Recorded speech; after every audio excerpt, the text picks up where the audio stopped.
Home based skill part 3 में इस video में आपको 5 ऐसी स्किल के बारे में बताया जाएगा जो आप घर बैठकर फ्री ऑफ कॉस्ट सीखकर फ्री ऑफ कॉस्ट किसी भी प्लेटफॉर्म पे अप्लाई करके उनको कैश आउट कर सकते हैं।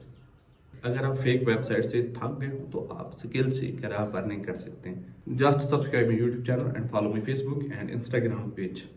Number 1. Start content creation. Create video for platform like YouTube and earn money through ads, sponsorship and membership. Number 2. Online courses. Create and sell online courses on platform like Udemy, like Known or Teachable. You can create skill-based course, arts course, gym course, special subject course. Number 3. Provide service of virtual assistant. Offer administrative support to business remotely. ये service आप Amazon पे दे सकते हैं, ये service आप fibre पे जाकर सेल कर सकते हैं। नंबर 4. Social media management.